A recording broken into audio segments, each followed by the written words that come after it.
ओम नमो भगवते वासुदेवाय। ओम नमो भगवते वासुदेवाय। ओम नमो भगवते वासुदेवाय।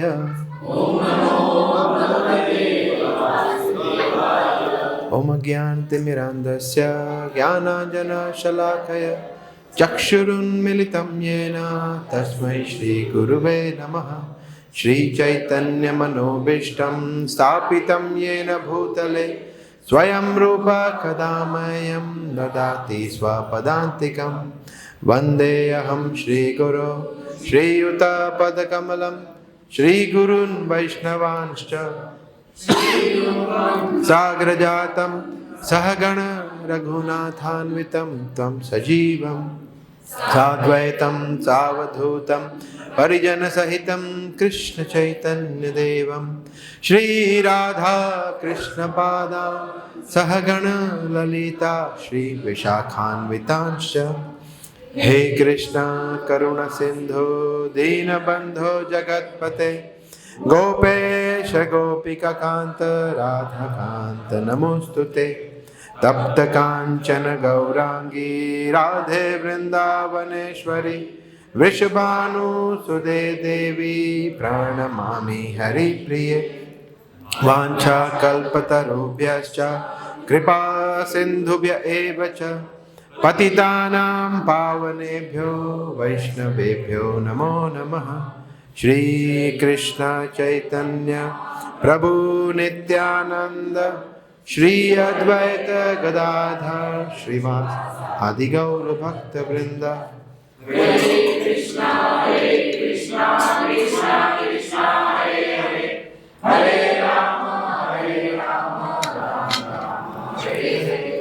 हरे कृष्णा। तो सबका बहुत बहुत स्वागत है हमारे फ्राइडे क्लास में। तो हम लोग लास्ट फ्राइडे हमने चर्चा किया था हिज ग्रेस गजेंद्र प्रभु के बारे में। तो गजेंद्र प्रभु जो थे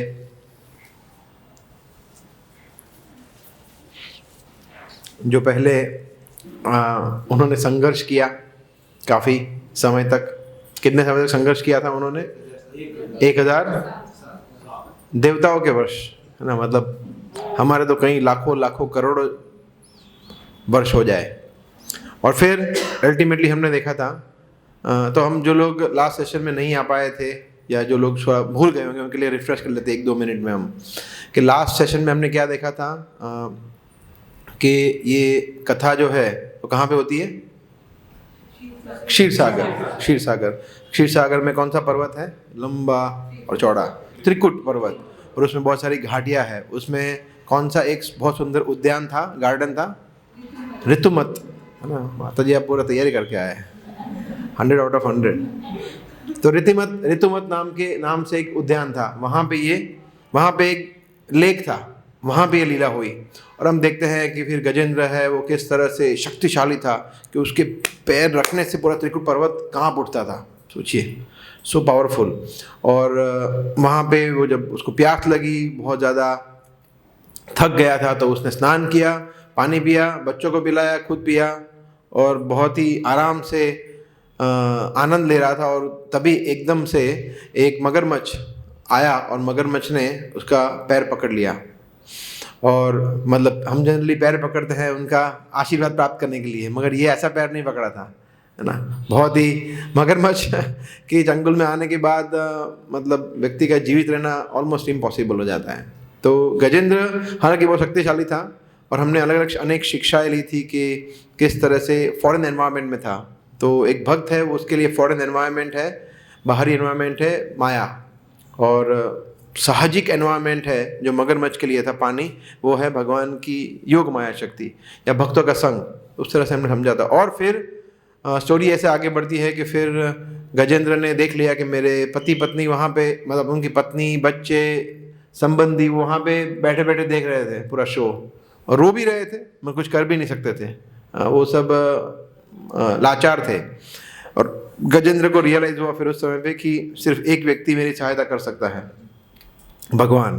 तो फिर गजेंद्र ने भगवान का शरण लिया। तो ये जो एट्थ कैंटो का सेकंड चैप्टर जो है उसमें ये पूरा वर्णन आता है। अभी हम थर्ड चैप्टर पे जाएंगे, ठीक है। सो थर्ड चैप्टर जो है उसका शीर्षक है गजेंद्र की स्तुतियाँ, गजेंद्र द्वारा भगवान की स्तुतियाँ। तो अभी वो गजेंद्र भगवान की शरण में जा चुका है। गजेंद्र की समर्पण स्तुति, है ना। तो in the interest of time सिर्फ मैं पढ़ूंगा, मैं बोलूंगा, आप लोग पढ़ सकते हैं, है ना। तो बादरायणी मतलब श्री सुखदेव गोस्वामी क्या कहते हैं, तत्पश्चात गजेंद्र ने अपना मन पूर्ण बुद्धि के साथ अपने हृदय में स्थिर कर लिया और उस मंत्र का जप प्रारंभ किया जिसे उसने इंद्रद्युम्न के रूप में अपने पूर्व जन्म में सीखा था और जो कृष्ण की कृपा से उसे स्मरण था। तो यहाँ पे हम 2-3 पॉइंट देखते हैं कि 3 पॉइंट हाईलाइट किया है ना। एक तो सबसे पहले उसने ये स्थिर कर लिया कि भाई मुझे भगवान की शरण में जाना है। तो मन बुद्धि संपूर्णतः उसके वश में थे अभी, है ना। मनोबुद्धि निवेशित, कृष्ण कहते हैं मन और बुद्धि हमारे वश में है या नहीं है, ये सबसे पहला हमारा चेक पॉइंट है कि हमारा मन और बुद्धि हमारे वश में जनरली होता नहीं है, हम उनके वश में हो जाते हैं। हम मतलब आत्मा, है ना। तो यहाँ पे गजेंद्र पूर्णतः मन और बुद्धि को स्टडी कर लिया था, एकदम स्टडी। फिर मंत्र का जप का प्रारंभ किया उसने, फिर प्रेयर्स करना शुरू किया, चैंटिंग। सिर्फ एक मंत्र नहीं था, अनेक मंत्र थे, अनेक प्रेयर्स थी। तो वो प्रार्थना करना शुरू किया जो उसने पूर्व जन्म में सीखा था। मतलब सोचिए जब वो लास्ट लाइफ में था उसको तो कैसे वो याद आया, उसको बताया है कृष्ण की कृपा से, भगवान की कृपा से उसको ये याद आया, स्मृति हुई, है ना। तो भगवान की कृपा के बगैर हम उनकी प्रार्थना भी नहीं कर सकते। हम देखते प्रहलाद महाराज के केस में भी ऐसा ही हुआ था। प्रहलाद महाराज इतने भाव में आ गए थे नरसिंह देव को देख के, तो कुछ बोलने में सक्षम नहीं थे। फिर भगवान ने कृपा किया, वो हम देखेंगे कैसा किया था कृपा भगवान ने, ठीक है। तो फिर श्री गजेंद्र उवाच ओम नमो भगवते तस्मै यत् एतत् चिदात्मकं पुरुषाय आदि बीजाय परेशाय अभिधीमहि। तो यहाँ पे बता रहे हैं, फिर से बता रहे हैं गजेंद्र, ओम नमो भगवते तस्मै, कि मैं परम पुरुष वासुदेव को सादर नमस्कार करता हूँ। ओम नमो भगवते वासुदेवाय। उन्हीं के कारण यह शरीर आत्मा की उपस्थिति के कारण कर्म करता है, अतएव वे प्रत्येक जीव के मूल कारण है। आदि बीजाय मतलब सभी के बीज है, आदि बीज है।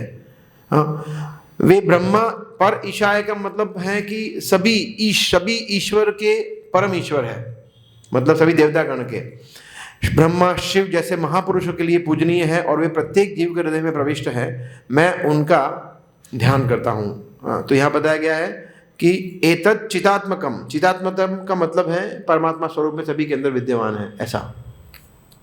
तो ये 2 प्रार्थना है, उसके बाद अनेक प्रार्थनाएं हैं। तो हम थोड़ा इस पर डिस्कस करेंगे, then we will go forward. तो ये बहुत इंपॉर्टेंट है भगवान के लिए प्रार्थना करना। नवधा भक्ति, किसी को याद है नवधा भक्ति कौन कौन सी है? श्रवणम, कीर्तनम, फिर विष्णु स्मरणम, फिर 3 हो गया, फिर पाद सेवनम, अर्चनम, वंदनम, दास्यम, सख्यम और आत्मनिवेदनम। उसमें प्रेयर कौन सी है? प्रेयर क्या बोलते प्रेयर को? वंदनम, है ना।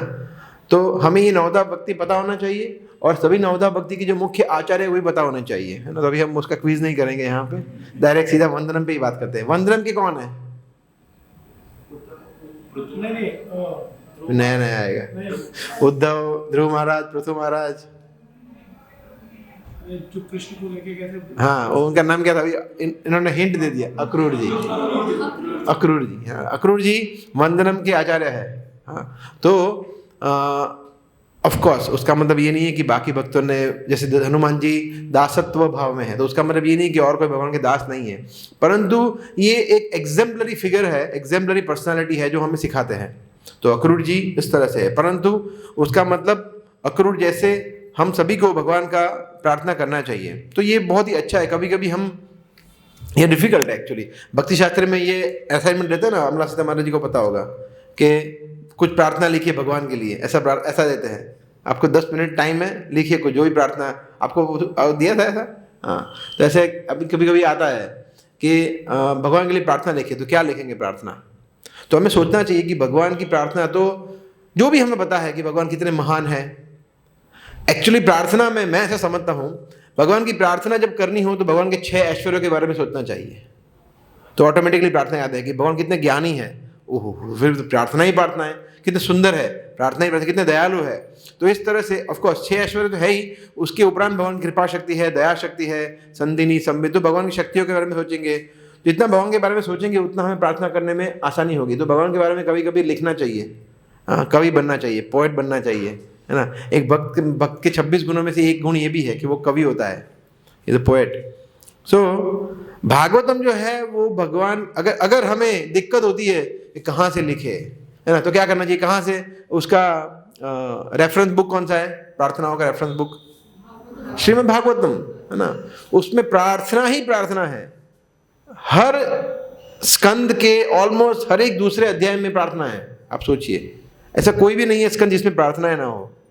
तो आप लोग बताइए, कुछ हम 1-2 मिनट चर्चा करेंगे कि भागवतम में कौन कौन सी प्रार्थनाएं हमें जानने को मिलती है या सुनने को मिलती है। एक एक करके बताइए। एक ही बोलना है, एक व्यक्ति को एक ही बोलना है। पहले माता जी को, सब लोगों को नहीं बोलना, एक ही व्यक्ति बोलेंगे।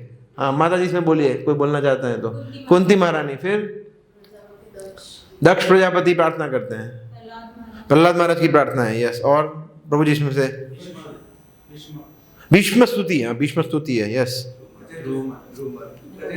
गजेंद्र, हाँ गजेंद्र तो है ही, अभी आएगा, इजी है। ध्रुव महाराज की प्रार्थनाएं हैं, फिर गोपियों का, हाँ गोपियों की प्रार्थना है, गोपी गीत है। और Brahma ji, how can we forget Brahma ji. Brahma ji तो अनेक प्रार्थनाएं की है। जब सृष्टि का सर्जन करना था तो बोले मैं कैसे करूंगा, फिर प्रार्थनाएं की, फिर शक्ति मिली, फिर ब्रह्म मोहन लीला हुई, उसके बाद ही प्रार्थना की, तो यस। और हिंट दो, हिंट, ब्राह्मण पत्नियां, वेरी गुड। नारद मुनि की बहुत प्रार्थना, इंद्र, हाँ जो बहुत गलती, वही जो बहुत गलतियां करता है बाद में प्रार्थना करता है, वो इंद्र।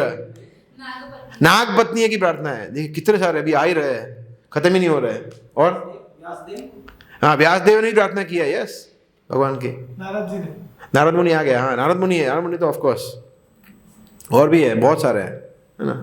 फिर देखते हैं हम 10वें में मुचुकुंद है, मुचुकुंद की आती है स्टोरी। फिर हम देखते हैं जब बारह देव प्रकट होते हैं तो ऊपर के लोगों के, स्वर्ग लोग, भूवर लोग, जन लोग, महर लोग, वो लोगों के निवासी प्रार्थना करते हैं, ऐसा भी है। तो अनेक प्रार्थना है। हाँ, शिव जी प्रार्थना करते हैं, प्रचेतास कैंटो 4 में आता है, 4 स्कंद में। वो रुद्र गीत बोलते हैं उसको, रुद्र गीत, जैसे गोपी गीत है, रुद्र गीत, उसमें संकर्षण के लिए, भगवान कृष्ण के लिए वो प्रार्थना करते हैं। ऐसी अनेक लीलाएं हैं, अनेक प्रार्थनाएं हैं, राइट। सो यस, ये प्रार्थनाएं बहुत इंपॉर्टेंट है। प्रार्थना के साथ साथ में पर्पट भी पढ़ना चाहिए। ऐसा नहीं है कि प्रार्थना, जनरली लोग प्रार्थना में स्किप कर देते हैं, मतलब ठीक है परमात्मा स्वरूप विद्यमान है, सब बोलते हैं, पता ही है ना उसमें क्या है, चलो आगे। ऐसा नहीं है, उसमें पर्पट प्रभुपाद के बहुत सुंदर होते हैं। बार बार प्रार्थनाओं को पढ़ना क्यों जरूरी है? क्योंकि हमें भगवान की शक्तियों पे, ज्ञान पे, सौंदर्य पे, कृपा शक्ति पे विश्वास नहीं है। जब हम बार बार ये सुनते हैं तो हमारा भगवान के प्रति आस्था दृढ़ होता है, विश्वास दृढ़ होता है, और भक्ति में वृद्धि होती है ना। और भगवान के जो 6 ऐश्वर्य है वो हम और अच्छी तरह से समझ सकते हैं भगवान से प्रार्थना करके। कैसे? जैसे समझ लीजिए सौंदर्य, भगवान की ब्यूटी के बारे में। तो आप मुझे बताइए, भगवान की ब्यूटी को, सौंदर्य को सबसे अच्छा रेलिश किसने किया है भागवतम में? भगवान की सौंदर्य के पीछे बस प्रमत्त है, पागल है, रुक्मिणी, गोपिया in general, Rukmini Devi of course, मतलब भगवान जो माधुर्य भाव में है वही करेंगे ना, ब्रह्मा जी थोड़ी करेंगे, है ना। माधुर्य भाव में वही करेंगे। तो गोपियों का अगर आप देखेंगे तो भगवान कितने सुंदर है। अगर ये आपको समझना है तो गोपियों का गीत देखिए। तो गोपियों के गीत में एक श्लोक आता है जो मेरा पर्सनल फेवरेट है। इसमें गोपी ब्रह्मा जी को बोलते हैं कि ये मूर्ख है। ब्रह्मा जी, गोपियाँ बोल सकती है, हम नहीं बोल सकते हैं, है ना। पृथु प्रभु बता रहे थे ना, वहाँ पे एक लड़की थी, एक माता जी थे, वो बोले थे मुझे गोपी बनना है, प्रार्थना वो कर रहे थे। तो एनीवे वो बोले ब्रह्मा जी मूर्ख है, जड़ है, जड़। बोले क्यों जड़ है? बोले ये क्यों बना है, पलके क्यों बनाई, आईलिड्स। बोले ये जब फ्रैक्शन ऑफ सेकंड के लिए जब झपकते हैं, आंखें झपकते हैं या पलके झपकती है, तो हम भगवान का दर्शन नहीं कर पाते, कृष्ण का।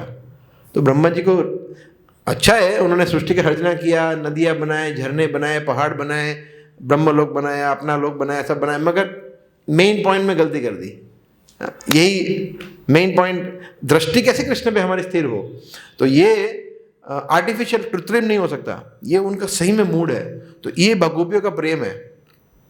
तो हम अगर हम भूल से भी हमें लगे कि हम कृष्ण को प्रेम करते हैं, कृष्ण कितने सुंदर है, हम ये सोचते हैं, तो ये सोचना चाहिए। फिर हमें हमारा लेवल पता चलेगा कि हमारा लेवल क्या है ना, कितना प्रेम करते हैं भगवान को, है ना। फिर अगर भगवान को जानने के बारे में, ज्ञान के बारे में अगर जानना हो तो ब्रह्मा जी से जानना चाहिए। ब्रह्मा जी स्वयं में बोलते हैं, जानन्तु एव जानन्तु किम बहुकत्या नमे प्रभो मनसो वपुसो वाचो वैभवम तव गोचर।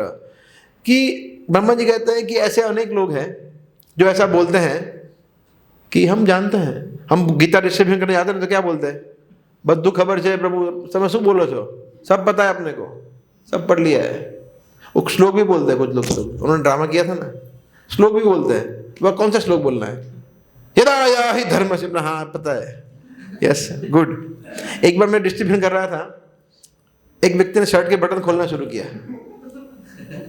मैं समझ गया, बोला जा भाई।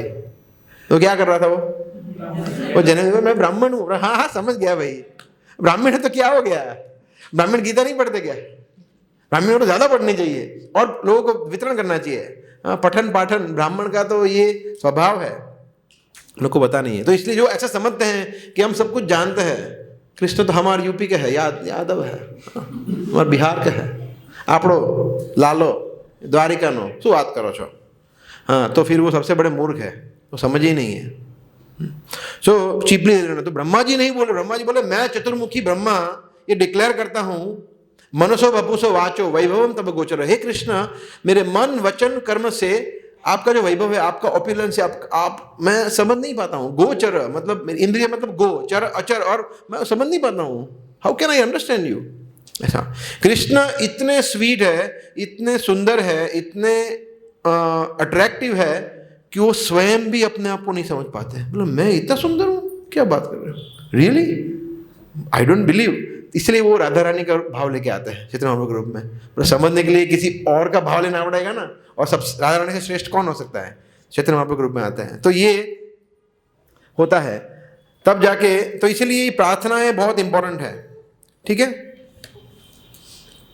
तो अभी हम थोड़ा प्रार्थनाओं को स्किप करेंगे, आप पढ़ लेना क्योंकि हमारे पास समय थोड़ा कम है। हम जाएंगे डायरेक्ट 25वें श्लोक पे, दिख रहा है ना आपको।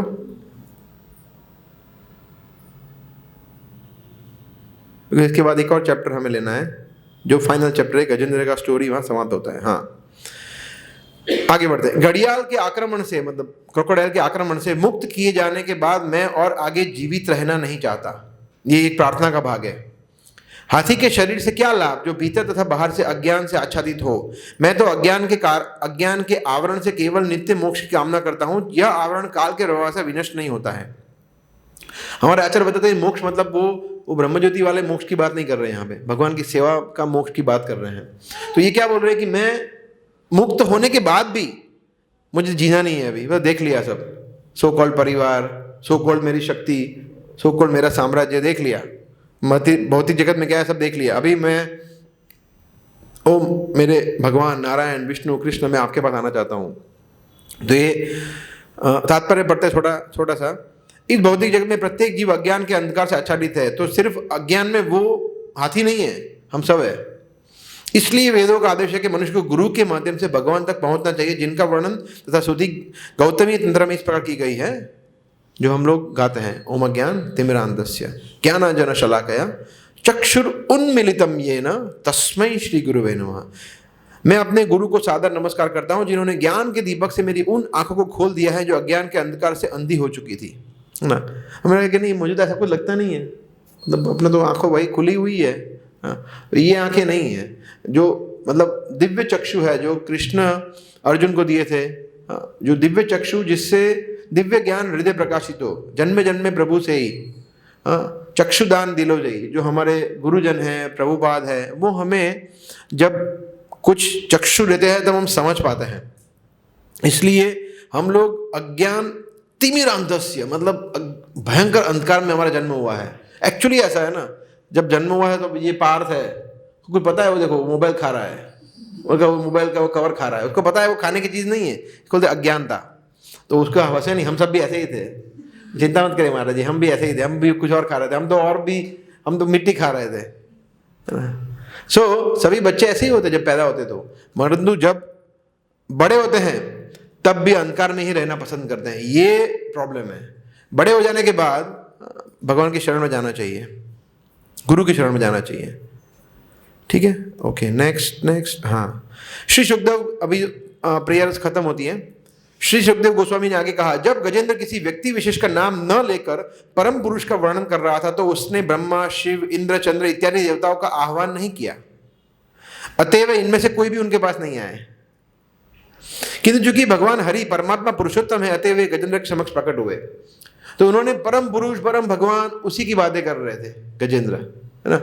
मतलब किसी के नाम ही लिया था कि मैं विष्णु, नारायण, शिव जी किसी को बुला रहा हूँ, भगवान समझ गए ये मुझे ही बुला रहा है। बाकी देवतागण ने बोला हमें बुलाए तो जाए, शादी में इन्विटेशन आएगा तो ही जाएंगे, ऐसा बोला। इन्विटेशन तो नहीं आया तो कैसे जाए, तो देवतागण नहीं जाते, जब तक इन्विटेशन आया तब तक नहीं जाते। हाँ, मगर एक कंडीशन है, वो भी आएगा, भगवान जाएंगे तो पीछे पीछे आ जाएंगे। बोला अभी ठीक है, वो मेन पर्सन जा रहे, वीवीआईपी जा रहे हैं भगवान, तो उनके पीछे तो हम जा ही सकते हैं ना, ऐसा। मगर उनको बुलाएंगे नहीं तो वो नहीं आएंगे, ऐसा। गजेंद्र की प्रार्थना करने के कारण उसकी विकट स्थिति को समझने के पश्चात सर्वत्र निवास करने वाले भगवान हरि देवताओं के समेत वहां प्रकट हुए। ये देवता उनकी स्तुति कर रहे थे। हाँ, वो क्यों आए थे देवतागण? गजेंद्र को मिलने नहीं आए थे, भगवान की स्तुति करने आए थे कि कितने महान है भगवान के, एक हाथी के लिए आए हैं। ओहो, भी तो स्तुति बनती है भगवान की स्तुति। देवतागण जो है वो भगवान का स्तुति करने का एक अवसर भी वो जानने देते हैं, भगवान की लीलाओं को वो ध्यान में रखते हैं कि अच्छा ये लीला तो कभी देखी ही नहीं है, लेट्स ग्लोरीफाई द लॉर्ड, ऐसा।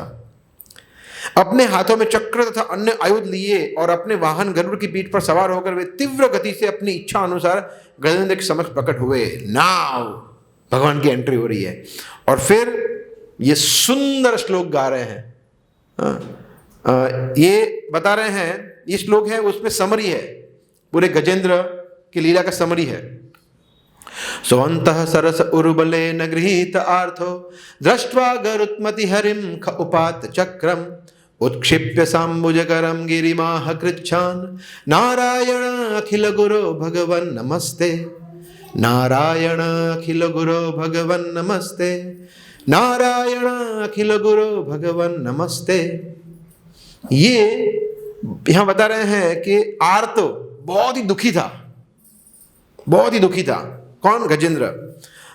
तो क्योंकि वो उरुबलेन बहुत ही ज्यादा जब वो जोरदार पकड़ लिया था, किसने? घड़ियाल ने, है ना। तो इसलिए वो बहुत ही दुखी था। परंतु दृष्टवा, जैसे ही देखा, गरुत्मतिम, गरुड़ के ऊपर सवार, खौब, और ऐसे नहीं, चक्र शंख गद सबके साथ देखा, है ना। तो क्या किया? उत्क्षिप्य, एक कमल का फूल ले लिया, उत्स अंबुज करम, मतलब जो अंबुज मतलब कमल पुष्प ले लिया, और वो कृच्छान, ऑलरेडी वो डिफिकल्ट सिचुएशन थी ना, वो पकड़ रखा था, कैसे उठाए, जैसे तैसे करके उसने उठाया और भगवान को प्रस्तुत किया। जैसे ही भगवान का दर्शन किया और भगवान को बोला, हे कृष्ण, हे नारायण, हे अखिल गुरु, मैं आपको प्रणाम करता हूँ, नारायण अखिल गुरु भगवान नमस्ते। घड़ियाल ने गजेंद्र को जल में बलपूर्वक पकड़ रखा था, जिससे वह अत्यधिक पीड़ा का अनुभव कर रहा था। किंतु जब उसने देखा कि नारायण अपना चक्र घुमाते हुए गरुड़ की पीठ पर बैठकर आकाश में आ रहे हैं, उसने तुरंत ही अपनी सूंड में कमल का एक फूल ले लिया और अपनी वेदना के कारण अत्यंत कठिनाई से निम्नलिखित शब्द कहे, हे भगवान, हे नारायण, हे ब्रह्मांड के स्वामी, हे परमेश्वर, मैं आपको सादर नमस्कार करता हूं।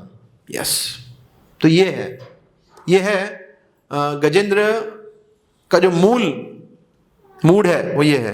गजेंद्र भगवान का दर्शन पाने के लिए इतना इच्छुक था कि जब उसने भगवान को आकाश में आते देखा तो उसने अत्यंत पीड़ा से अथवा मंद स्वर में भगवान को नमस्कार किया। भक्त भयावह स्थिति को भी भयानक नहीं मानता, क्योंकि ऐसी संकटपूर्ण स्थिति में वह अत्यंत आनंद से भगवान से प्रार्थना कर सकता है। इस प्रकार भक्त संकट को एक सुअवसर मानता है। तत्ते अनुकंपाम सुसमीक्षमाणा। जब भक्त विकट संकट में होता है तो वह विकट संकट को भगवान की महती कृपा मानता है, क्योंकि यह संकट भगवान का निष्ठापूर्वक तथा एकाग्र चित्त से चिंतन करने का अवसर प्रदान करता है। सेम श्लोक जो ब्रह्मा जी कहते हैं। वह भगवान पर दोषारोपण नहीं करता कि उनके कारण भक्त ऐसी संकटपूर्ण स्थिति में फंस गया है। प्रत्युत वह अपनी संकटपूर्ण स्थिति को अपने विगत दुश्मनों का फल मानता है और इस अवसर को भगवान की प्रार्थना करने का सुयोग समझता है और भगवान को धन्यवाद देता है कि उसे ऐसा अवसर मिला। जब भक्त इस प्रकार रहता है तो उसकी मुक्ति भगवत धाम पुनरागमन सुनिश्चित रहती है। हम इसे गजेंद्र के उदाहरण से सत्य मान सकते हैं क्योंकि उसने अत्यंत आतुरता से भगवान की प्रार्थना की और इस तरह तुरंत भगवत धाम लौटने का अवसर प्राप्त हो गया उसे। तो इसमें ये श्लोक जो थे तत्ते अनुकंपा, हमने मदन मोहन प्रभु ने जब क्लास लिया था हमने लिया था ये श्लोक, है ना, great devotee, how to become a great devotee. और यहाँ पे भी हमने क्लास लिया था, हरीश गोविंद प्रभु ने देखा तब हमने कि how to remember Krishna in helpless condition. तब ये कि जो भक्त होता है वो कंप्लेन नहीं करता है, वो सहन करता है। भुंजान एवं कृतम विपाकम, देन तत्ते अनुकंपा सुसमीक्षमाण भुंजान एवं कृतम विपाकम हृदवाग वपुर्भि विरिधन नमस्ते जीवित यो मुक्ति पदे सदाय भाग। कि व्यक्ति जो भी परेशानी हो रही है, कठिनाई हो रही है, अभी गजेंद्र का सिचुएशन कैसा है सोचिए आप। हमारा सिचुएशन ऐसा तो नहीं है, मतलब काल ने पकड़ के रखा ही है ऑलमोस्ट, और फिर भी कितनी सुंदर प्रार्थनाएं गजेंद्र ने की। तत्पश्चात गजेंद्र को ऐसी पीड़ित अवस्था में देखकर अजन्मा भगवान हरि तुरंत अहेतु की कृपावश गरुड़ की पीठ से नीचे उतरे। तो भगवान गॉट डाउन और गजेंद्र को घड़ियाल समेत जल के बाहर खींच लाए और दोनों को बाहर खींच लिया।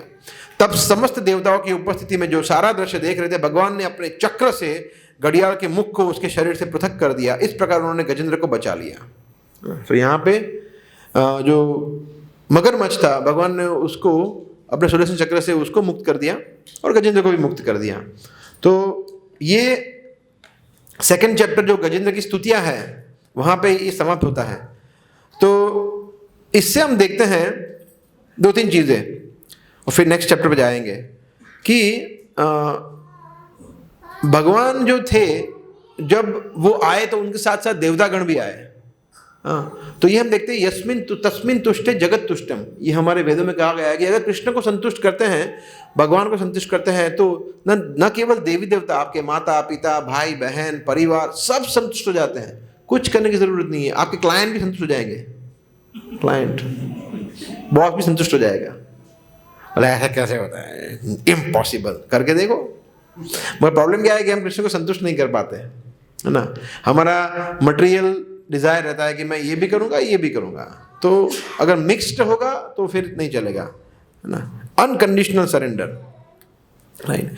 और जब भगवान का दर्शन किया तो ऑटोमेटिकली देवी देवताओं के दर्शन भी उसको ऑटोमेटिकली हो गए। तो ये एक of course there are so many important lessons जो हम लास्ट में देखेंगे, मगर इसके साथ साथ ये भी एक इंपॉर्टेंट लेसन है। Okay, so we move on. Next chapter का टाइटल क्या है? गजेंद्र का वैकुंठ गमन। गजेंद्र भाई साहब जा रहे हैं अभी, है ना। टिकट हो गया कंफर्म, हाँ, और एकदम अच्छी तरह से। ओके, तो सुखदेव गोस्वामी क्या कर रहे हैं अभी? सुखदेव गोस्वामी ने कहा, जब भगवान ने गजेंद्र का उद्धार कर दिया तो सारे ऋषि, गंधर्व, ब्रह्मा, शिव इत्यादि देवताओं ने भगवान के इस कार्य की प्रशंसा की और भगवान तथा गजेंद्र दोनों के ऊपर पुष्प वर्षा की ना। शिव जी पुष्प वर्षा कर रहे हैं, भगवान पे कर रहे हैं, उसमें तो कोई बड़ी बात नहीं है। गजेंद्र के ऊपर कर रहे हैं तो बड़ी बात है ना, है ना। मेरा पूरी लाइफ शिव जी को पानी दिया हमने, तो मगर जब मुक्ति होगा तो भगवान शिव जी पुष्प वर्षा करेंगे। ये है, हाँ, ये मजाक नहीं है, इट्स अ फैक्ट कि भगवान के भक्तों को देवी देवतागण भी उतना सम्मान देते हैं कि ये है हरि का भक्त। ऐसा एक बार मेरे गुरु महाराज बता रहे थे कि कुछ डिस्कशन चल रहा था कि प्रभुपाद, आपको पता होगा ये पास्ट टाइम, कि प्रभुपाद को कुछ रिपोर्टर्स पूछते हैं कि आप इतनी महंगी महंगी गाड़ियों में क्यों घूमते हैं? अगर आप अपने आप को मानते हो तो रोल्स रॉयस उस समय पे रोल्स रॉयस ही थी, अभी भी ऐसी ही है, मतलब सबसे महंगी गाड़ियों में से एक। बोला इतनी महंगी गाड़ियों, प्रभुपाद बोला दैट्स ओके, महंगी गाड़ी हो। प्रभुपाद ने बोला ये तो कुछ नहीं है, ये लोग सोने की गाड़ी लाएंगे ना तो भी कम है। बोले ये क्या है? मतलब गुरु के लिए तो मतलब ये कोई नॉर्मल है, कोई बड़ी बात नहीं है। फिर मेरे गुरु महाराज बता रहे थे कि प्रभुपाद तो सोने की गाड़ी बोल रहे थे ना, अगर प्रभुपाद के लिए पुष्पक विमान भी आता ना, स्पेशल लाते ना, तो भी कम था प्रभुपाद के लिए। ब्रह्मा जी, देवतागण, उनके वाहन आते, नंदी आता, या फिर ब्रह्मा जी का वाहन हंस वो आता तो भी कम है प्रभुपाद के लिए। मतलब वो सब देवता है, प्रभुपाद है, ऐसा बोल रहे थे।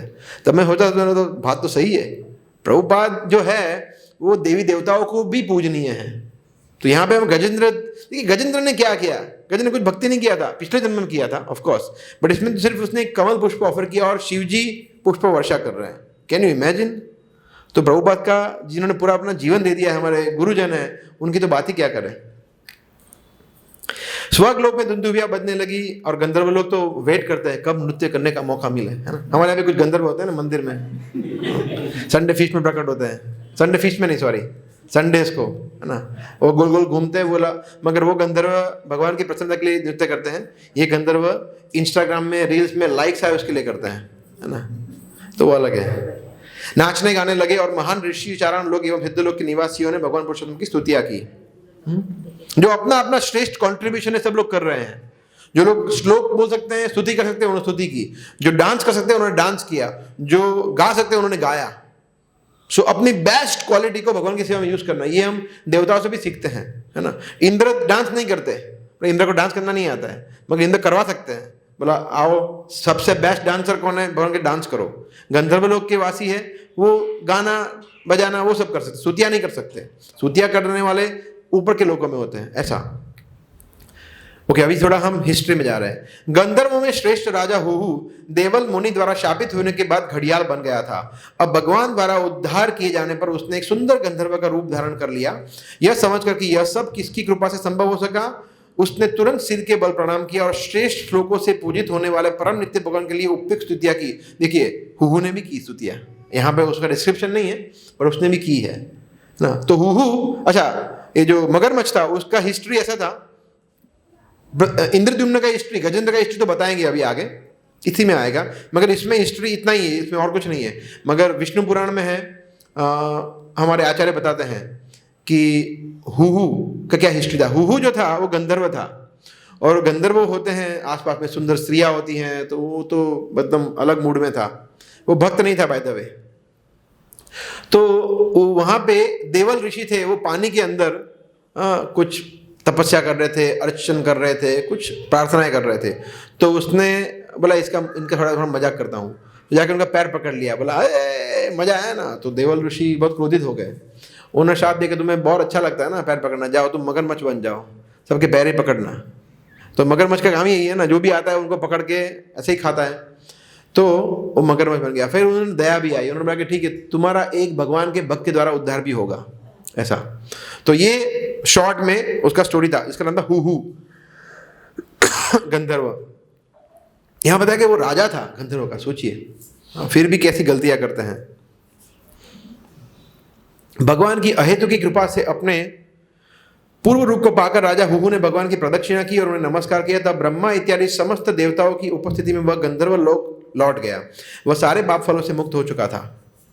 क्योंकि गजेंद्र का प्रत्यक्ष स्पर्श भगवान ने, अभी ध्यान देना, यहाँ पे क्या बताया, वो गंधर्व लोक लौट गया। कहाँ गया? गंधर्व गया, गंधर्व लोक। अभी देखिए, क्योंकि गजेंद्र का प्रत्यक्ष स्पर्श भगवान ने अपने कर कमलों से किया था, अतएव वह समस्त भौतिक अज्ञान तथा बंधन से तुरंत मुक्त हो गया। इस प्रकार उसे सारूप्य मुक्ति प्राप्त हुई, जिसमें उसे भगवान जैसा ही शारीरिक स्वरूप प्राप्त हुआ। पीतावास चतुर्भुज, पीतावास मतलब भगवान ने भी उसको पीताम्बर पहना दिया, बोला ड्रेस चेंज। और चतुर्भुज, 4 हाथ आ गए नारायण के जैसा। वह पीत वस्त्र धारण किए 4 भुजाओं वाला बन गया। देखिए वाह, है ना, सुपर। एक्चुअली वैकुंठ लोक में पता भी नहीं चलेगा कि कौन भगवान है कौन भगवान के भक्त है, सब सेम लिखते हैं, है ना। कुछ डिफरेंस है बट श्रीवत्स नहीं होता है। हाँ, फिर भगवान की जो पद चिन्हों पे जो चिन्ह होते हैं वो नहीं होता है। Of course there are some differences, but externally आपको लगे कि ये तो 4 हाथ वाले मतलब नारायण ही है। जैसे वो अजामिल का पिक्चर है ना, जो विष्णु दूत लेने आता है, अगर वो पिक्चर कोई भक्त ना देखे, कोई और देखे तो बोले तो भगवान है, ऐसा लगे। भगवान नहीं है, विष्णु दूत है वो, ऐसा। सो यस, तो हमने देखा कि हुहु कहाँ गया? गंधर्व लोक। हुहु किसने मारा? भगवान ने। कहाँ गया? ये कैसे? भगवान ने मारा तो कहाँ जाना चाहिए? उनके धाम जाना चाहिए। अच्छा, गजेंद्र को भगवान ने मारा? नहीं मारा। और वो कहाँ गया? वैकुंठ। ये तो उल्टा हो गया, अनबिलीवेबल। जिसको मारा उसकी मुक्ति नहीं हुई, जिसको नहीं मारा उसकी मुक्ति हो गई। यस, क्यों? ऐसा कोई बता सकता है उसका रीजन? व्हाई? भगवान का स्तुति किया। ओके।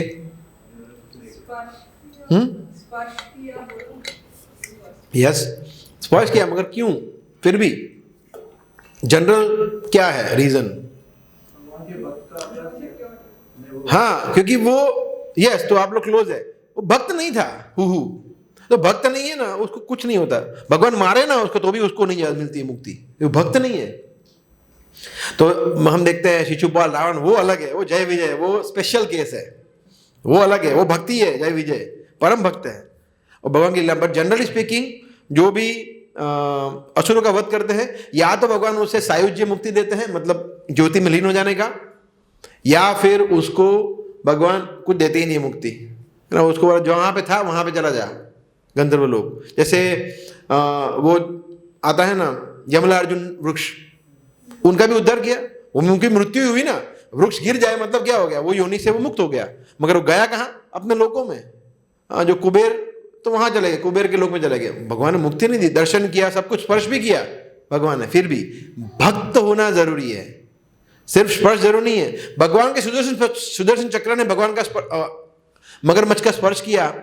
क्या सुदर्शन चक्र का स्पर्श और भगवान का स्पर्श अलग अलग है? सेम। भगवान के सभी चीजें और भगवान एक ही है, कुछ फर्क नहीं है।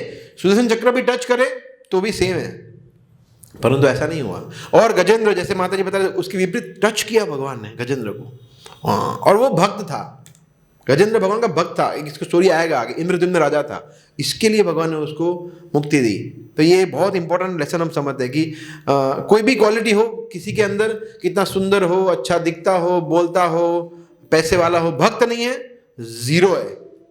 उसके विपरीत भगवान का भक्त है, चाहे वो गरीब हो, अच्छा दिखता ना हो, उसको पढ़ना लिखना ना आता हो, अनपढ़ हो, विद्वान ना हो, कुछ शबरी कौन से, कुछ नहीं है, कोई क्वालिफिकेशन नहीं था, कुब्जा, कोई क्वालिफिकेशन नहीं था। ऐसे अनेक उदाहरण है ना।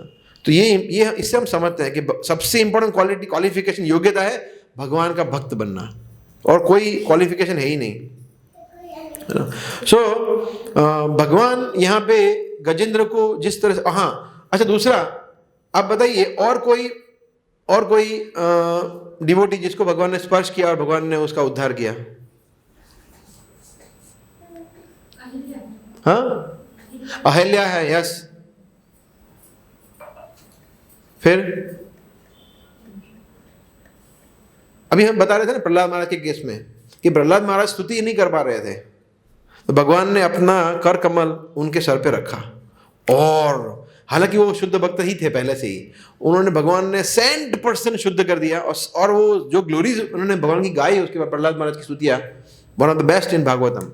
फिर ध्रुव महाराज को भगवान ने क्या स्पर्श कराया? शंख। शंख और भगवान का हाथ सेम ही है, कोई फर्क नहीं पड़ता है। शंख जैसे स्पर्श किया, जो छोटा बहुत, ध्रुव महाराज शुद्ध भक्त नहीं थे उसके पहले, उनको मिश्र भक्ति थी। उनको क्या चाहिए था? ब्रह्मा जी से भी, ब्रह्मा जी नहीं, उससे भी ऊपर, मतलब मेरे पिता कि ब्रह्मा जी से भी ऊपर वाला पद चाहिए उनको, वो चाहिए था। मतलब परम पिता नहीं, उनसे भी, ब्रह्मा जी उनके परदादा थे, आई थिंक परदादा, दादा के दादा के दादा जो भी थे, तो बोला उतना भी नहीं, उससे भी ऊपर चाहिए। भगवान का स्पर्श हुआ शंख का, और वो शुद्ध हो गए, ऐसा। हाँ देखिए, हम लोग ऐसे, भगवान ने अनेक भक्तों को स्पर्श किया होगा, उनका उद्धार किया होगा, मृत्यु की होगी, मगर यहाँ पे कुछ ऐसे एग्जाम्पल हम ले रहे हैं जिसके स्पर्श मात्र से उनका शुद्धिकरण हो गया, उनकी मुक्ति हुई। तो ये सम ऑफ द सिलेक्टेड डिवोटीज है, ऐसा, राइट। सो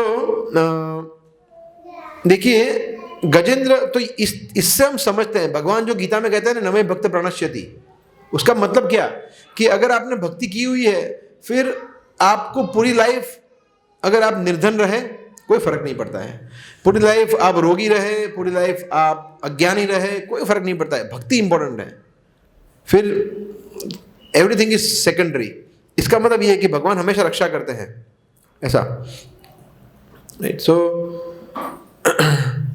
या, और दूसरा कि भगवान ने गजेंद्र को फिर से स्मृति भी दी ना, ये भी तो कृपा है कि सोचिए हाथी के शरीर में कोई कैसे याद रख सकता है। हमें तो हमारे मनुष्य के शरीर में भी कुछ याद नहीं है पहले क्या किया था। अच्छा है याद नहीं है, ऐसे कुछ याद रखना ऐसे होगा भी नहीं। हमने कुछ झंडे तो गाड़े नहीं होंगे ऐसे कुछ, तभी तो इतने दुख में है। भगवान ने और किसको ऐसा याद रखाया था पशु के शरीर में? हाँ, भरत महाराज, है ना। भरत महाराज के केस में भी हम देखते हैं कि भरत महाराज रिमेम्बर्ड हिज पास्ट लाइफ, ऐसा।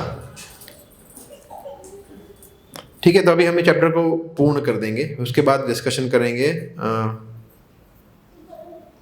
यस, यह गजेंद्र सबसे पहले वैष्णव था। क्या था? विष्णु व्रत परायण। विष्णु व्रत परायण, ये तीनों शब्द बहुत इंपॉर्टेंट है। विष्णु किसका व्रत परायण था? भगवान का, और किसी का नहीं।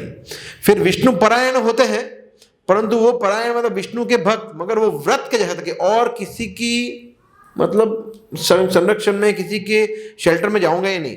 तो विष्णु व्रत परायण वैष्णव था। और द्रविड़ दक्षिण भारत प्रांत के पांड्य नामक देश का राजा था। अपने पूर्व जन्म में वह इंद्रद्युम्न महाराज कहलाता था।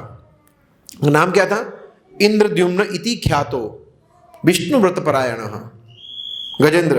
अभी गजेंद्र की हिस्ट्री पे हम जा रहे हैं पूर्व जन्म में। तो वो गजेंद्र बन गया, नेक्स्ट लाइफ में क्या बना? हाथी। तो कुछ तो गड़बड़ किया होगा ना।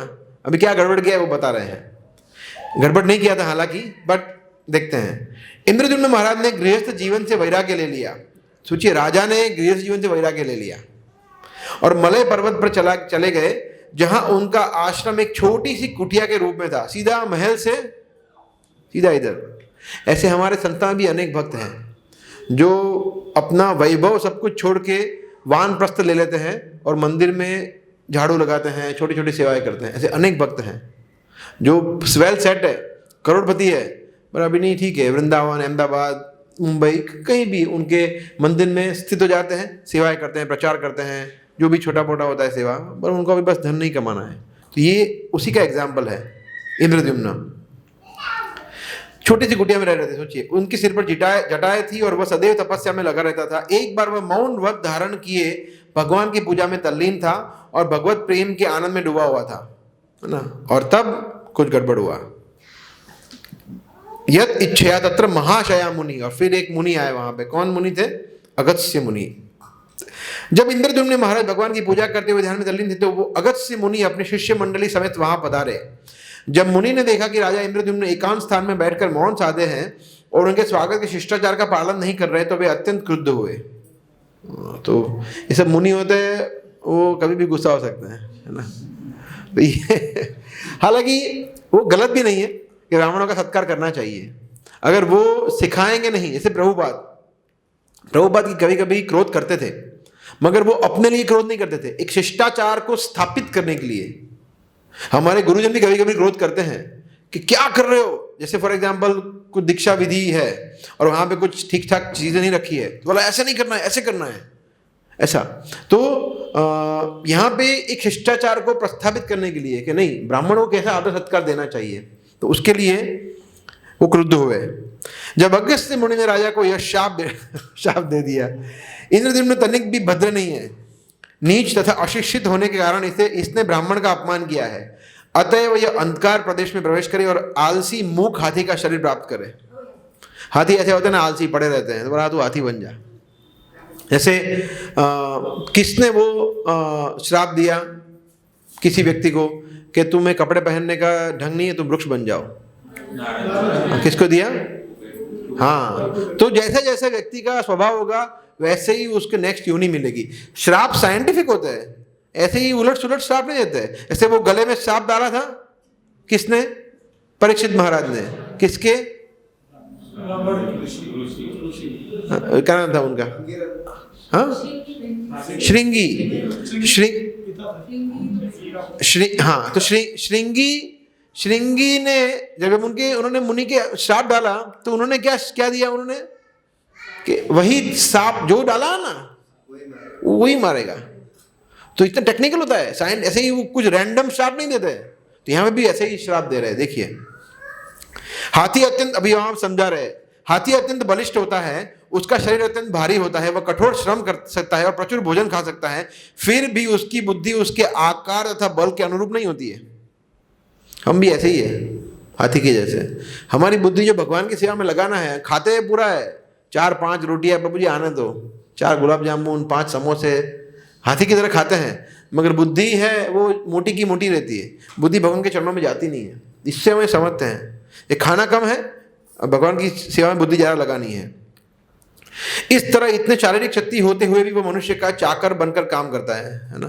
मनुष्य जो बोलता है वो करता है। अगस्त्य मुनि ने यही ठीक समझा कि उस राजा को हाथी बनने का शाप दिया जाए, क्योंकि यह शक्तिशाली राजा ने मेरा स्वागत उस रूप में नहीं किया जैसा कि ब्राह्मण को होना चाहिए। ये फैक्ट है। ब्राह्मण का सत्कार कैसे होना चाहिए ये भी हम देखते हैं। कौन दिखाता है? स्वयं कृष्ण दिखाते हैं द्वारका में नारद मुनि का स्वागत करके। ये अगर सेक्शन पढ़ेंगे ना, आप बोलेंगे कि कैसे स्वागत करना चाहिए ब्राह्मणों का, सन्यासियों का, वो भगवान समझाते हैं स्वयं उदाहरण देके। आगे बढ़ते हैं। चूंकि राजा भक्त था अतएव उसने अगस्त्य मुनि के शाप का स्वागत किया। बोले ठीक है, कोई बात नहीं, कुछ काउंटर कुछ नहीं बोला, कोई नो आर्ग्यूमेंट। आपको कोई ऐसा बोले कि आप छिपकली बन जाओ, है ना, श्राप देता हूं मैं, हिल जाए ना हम लोग, तो क्या बात कर रहे हैं, या तो हम उनके पैरों में गिर जाएंगे, वही करना पड़ेगा। हमारे पास कोई ऑप्शन नहीं है दूसरा। हम सामने शाप नहीं दे सकते, हमारे पास तो शक्ति नहीं है, ब्रह्म तेज है नहीं, तो हम तो पैरों, राजा ने कुछ नहीं किया, राजा था, शक्तिशाली था, क्योंकि भगवान की ऐसी ही इच्छा थी, ऐसा। अतएव अगले जन्म में हाथी का शरीर प्राप्त करने पर भी भक्ति के कारण उसे यह स्मरण रहा कि भगवान की पूजा होती किस तरह की जाती है। तो ये विनम्रता के कारण जो श्राप कुछ भी बोले बगैर स्वीकार कर लिया ना, तब भगवान प्रसन्न हुए। तो उसी तरह से हमारा कोई अपमान करता है, हमारा कोई निंदा करता है, हमें कुछ खराब शब्द बोलता है, अगर हम उसको सहन करते हैं, भगवान को बहुत अच्छा लगता है कि यस, ये है रियली सोल कॉन्शियस पर्सन।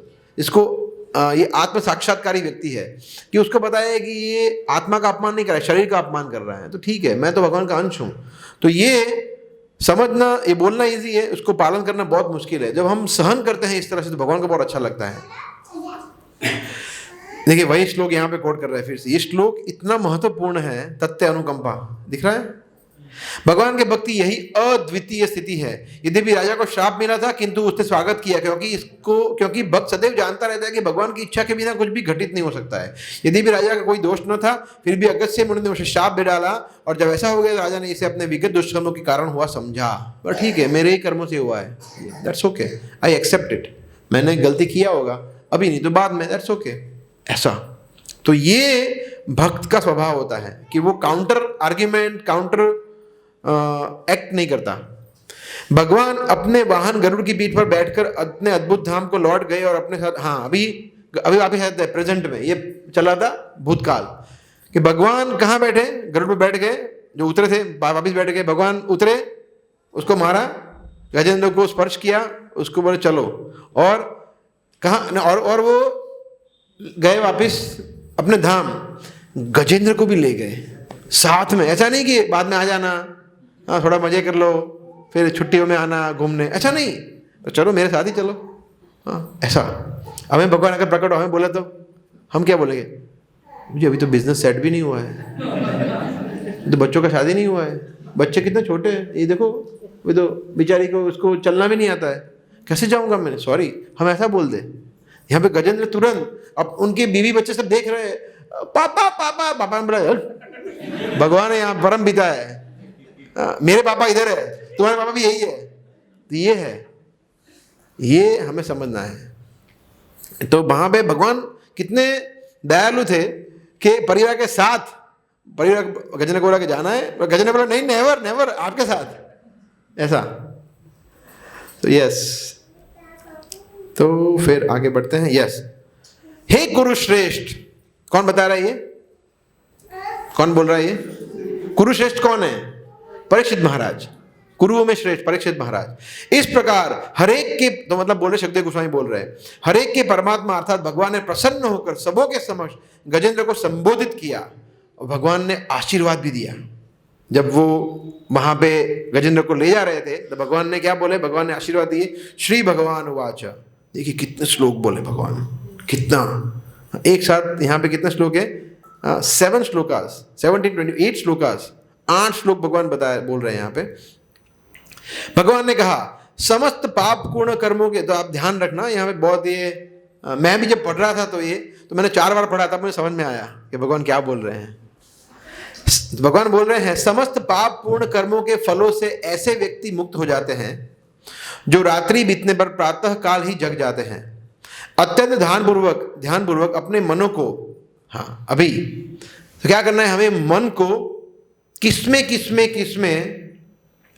लगाना है। मेरे रूप, तुम्हारे रूप, इस सरोवर, इस पर्वत, कंदरों, उपवनों, बेत के वृक्षों, बांस के वृक्षों, कल्पतरु, मेरे ब्रह्मा तथा शिव के निवास स्थानों, सोना चांदी तथा लोहे से बनी त्रिकुट पर्वत की 3 चोटियां, मेरे सुहावने धाम क्षीर सागर, आध्यात्मिक किरणों से नित्य चमचमाते श्वेत दीप, मेरे चिन्ह श्रीवत्स कौस्तुभ मणि, मेरी वैजंती माला, कौमोदकी नामक मेरी गदा, मेरे सुदर्शन चक्र, पांचजन्य शंख, मेरे वाहन पक्षीराज गरुड़, मेरी शैया शेषनाग, मेरी शक्ति का अंश लक्ष्मी जी, ब्रह्मा, नारद मुनि, शिव जी, प्रहलाद, मेरे सारे अवतारों तथा मत्स्य, कुर्म तथा वरा, मेरे अनंत शुभ कार्याकलापों में जो सुनने वाले को पवित्रता प्रदान करते हैं, मेरे सूर्य, चंद्रमा, अग्नि, ओमकार मंत्र, परम सत्य, समग्र भौतिक शक्तियां, गाय, ब्राह्मणों में भक्ति, सोम तथा कश्यप की पत्नियों में जो राजा दक्ष की पुत्रियां हैं, गंगा, सरस्वती, नंदा, यमुना नदियों, एरावत हाथी, ध्रुव महाराज, सप्तर्षि तथा पवित्र मुनियों में एकाग्र करते हैं।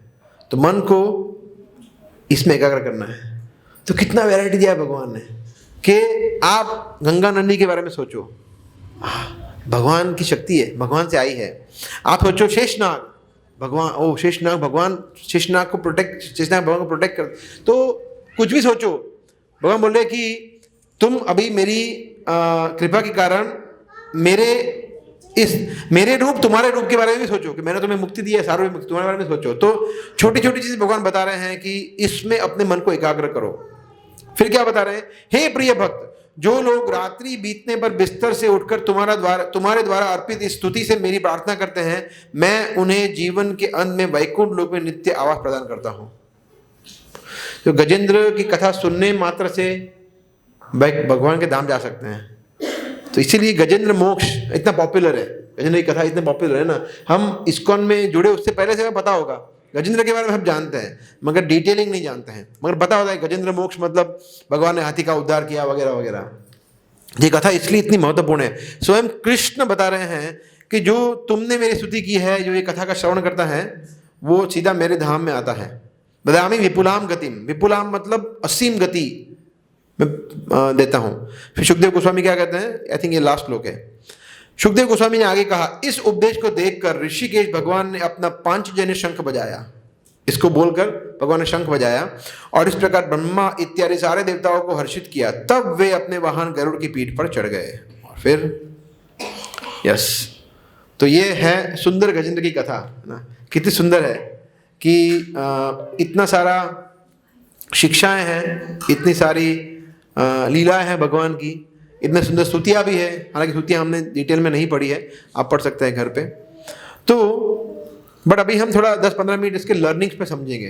हाँ, जो हमने लास्ट सेशन में भी देखा था, लर्निंग्स बहुत इंपॉर्टेंट है। सबसे इंपॉर्टेंट लर्निंग जो आज के सेशन से हम देखते हैं कि ये कंडीशन में प्रेयर्स कैसे की। हालांकि हमने वो प्रेयर्स डिटेल में कवर नहीं किए हैं, मगर सोचिए मगरमच्छ ने पकड़ा हुआ है और इतनी सुंदर सुंदर स्तुतियाँ हमने उसमें डिटेल में नहीं लिया है, मगर इतनी सुपर प्रेयर्स है, तो कैसे किया। हमारा क्या होता है कि हमें थोड़ा सा बुखार आता है, थोड़ा सर दर्द होता है, पाँव में दर्द होता है, कुछ इचिंग होता है, बहुत इचिंग हो रहा है आज, छोड़ो। तो हम फिर माला छोड़ देते हैं। हम सर दर्द होता है तो बोला आज एकादशी नहीं कर सकते, या फिर आज ये नहीं कर सकते। तो इस तरह से हम लोग अगर कुछ भी हेल्थ, अभी हम हेल्थ की बात कर रहे हैं बिकॉज यहाँ पे हेल्थ से संबंधित है ना। जो पैर पकड़ा है तो that is not very unhealthy, very not a very healthy situation. तो अगर हेल्थ हमारी ऊपर नीचे भी होती है तो सबसे पहली चीज़ अगर हम कॉम्प्रोमाइज़ करेंगे वो है भक्ति। जॉब जाएंगे, जॉब पे जाएंगे, बस छुट्टी कैसे ले, हाँ बच्चे का ख्याल रखेंगे माता है तो, मगर भक्ति छोड़ देंगे, भक्ति में हम ऊपर नीचे वगैरह चलेगा। तो ये गजेंद्र से हम सीखते हैं कि ऐसी कंडीशन में उसने ऐसी सुंदर स्तुतियाँ की, है ना। तो क्यों ऐसा क्यों? क्योंकि गजेंद्र ऑलरेडी ये जब हुआ तब गजेंद्र मुक्त हो चुका था, मुक्त इन द सेंस डिटैच हो चुका था, वैराग्य उसको आ गया था। बोला ये कुछ काम का नहीं है, भौतिक जगत, वो उसने देख लिया था, उसको भगवान ने ऐश्वर्य दिया था, शक्ति दिया था, फैमिली दिया था, सब कुछ अच्छा था उसके पास, फिर भी उसने ट्राई भी किया छूटने का, नहीं हो पाया। तो फिर गजेंद्र समझ गया कि अभी ये मैं कुछ नहीं कर पाऊंगा। तो हमें अनुभव करने की ज़रूरत नहीं है, हम ये सुन के, समझ के, पढ़ के हम इसको अप्लाई कर सकते हैं। हर एक चीज़ अनुभव करने की ज़रूरत नहीं है ना। जैसे फॉर एग्जाम्पल कोई आपको बोल रहा है कि वृंदावन, अगर आप वृंदावन जाएंगे जनवरी में बहुत ठंडा होगा, तो आप स्वेटर वगैरह लेके जाना, पर नहीं, मैं जाऊंगा, बीमार पड़ूंगा, फिर नेक्स्ट वृंदावन कैंप में जाऊंगा। तो ऐसे तो कोई लॉजिक नहीं है ना। कोई जो जहाँ पे है वो बोल रहा है कि नहीं बहुत ठंडी है, तो फिर पहन के जाना है, सिंपल है। इसलिए अनुभव करने की ज़रूरत नहीं है। सबसे जो 3 अलग अलग कैटेगरी के लर्नर होते हैं। सबसे पहला लर्नर है जो सिर्फ देख के या सुन के समझ जाए, सुन के, नॉट देख के, सुन के समझ जाए, उसने सुना कि अच्छा वहाँ पे समझ जाए। नेक्स्ट कैटेगरी व्यक्ति है जो कोई उसको बता रहा है, वो देख रहा है उसके सामने, अच्छा, और वो पूरा सिचुएशन देख के फिर समझता है, सेकंड कैटेगरी। और थर्ड कैटेगरी का व्यक्ति है कि उससे भी वो जब उस पर अनुभव मिलता है तभी समझता है। तो फर्स्ट कैटेगरी का होना चाहिए हमें। उसने देख लिया पदम पदम या विपदाम कि भौतिक जगत में हर एक स्टेप पे डेंजर है, यहाँ पे कभी हम सुरक्षित हो ही नहीं सकते। और ये एक्चुअली ये सब बातें करना थोड़ा डिप्रेसिव लगता है, क्या ये सब बातें कर रहे हैं, अच्छी बातें करो, भक्ति की बातें करो, कीर्तन की बातें करो, कृष्ण की बातें करो, ये भौतिक वैराग्य की बातें क्यों कर रहे हैं, सो डिप्रेसिव। मगर ये फैक्ट है, अगर वैराग्य नहीं आएगा तो भक्ति में आगे बढ़ेंगे ही नहीं, ये क्लियर है। भक्ति में आगे बढ़ने के लिए भौतिक जगत से वैराग्य लाना बहुत ज़रूरी है। वी शुड बी कन्विंस्ड कि ये भौतिक जगत हमारे लिए है ही नहीं। बिकॉज मैंने एक लेक्चर में सुना था, अगर हमें 1% भी इच्छा रहेगी भौतिक जगत में एंजॉय करने की, तो भगवान ने बोला कि नहीं, फिर Vaikuntha Goloka Dham is not for you, sorry, कर लो जो करना है, वो ख़त्म करके ही आना, वहाँ पे फिर मुझे कोई न्यूसेंस नहीं चाहिए। कृष्ण बोलते वैकुंठ में तुम एक आम होती है ना, और आमों को बिगाड़ दिया ना, हम वहाँ पे जाएंगे, जो बेचारा कीर्तन कर रहा है, बोला अंकुर प्रभु जैसे समझे वहाँ पे कीर्तन कर रहा है और मज़े कर रहा है, बोलेंगे ए लास्ट लाइफ में मज़े किए थे ना, योगा बहुत सिखा रहे थे ना, इस बार योगा का अच्छा स्कोप है, आना है, तो बिगाड़ेगा जाके, है ना। तो बोले भगवान बोलेंगे नहीं चाहिए फिर ऐसा। So yes. और दूसरा हम ये भी शिक्षा लेते हैं इससे कि भक्तों की कृपा कितनी आवश्यक है। अच्छा आप बताइए, हुहू को किसकी कृपा मिली? हुहू को, हाँ,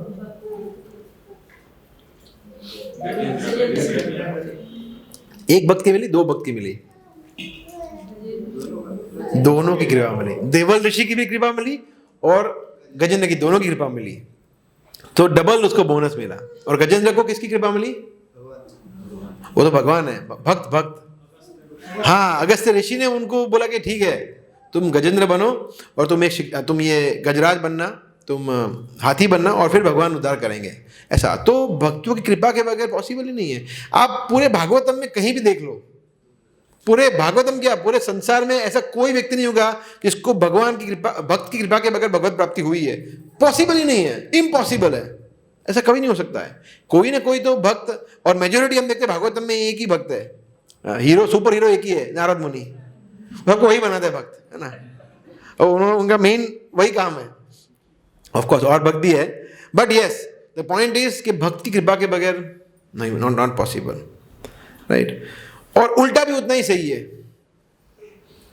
कि भगवान के धाम जाना है, सब कुछ रेडी है, प्लेन आ गया है, और वहाँ विष्णुदूत बोल रहे हैं hi, yes yes, coming coming, wait wait, जल्दी आओ, यस यस आ रही है। और फिर वो देख रहा है कि लास्ट पॉइंट चेक कर रहे हैं, तब ठीक है, यस ओके, हाँ मैंने क्या लाइफ जिए है, 16 माला किया है, 40 साल, वेट वैष्णव अपराध, एक वैष्णव अपराध किया है, वो खतरनाक है। तो बोले वहाँ बोले यस आ रहे, बोले वापिस जा रहे हैं, बोले मुझे आना है, बोला no not in this life, try next time, ऐसा। हालांकि यहाँ से हंसने के लिए नहीं है, वो सीरियस मैटर है कि वैष्णव अपराध हमें भगवत प्राप्ति से दूर भी ले जा सकता है।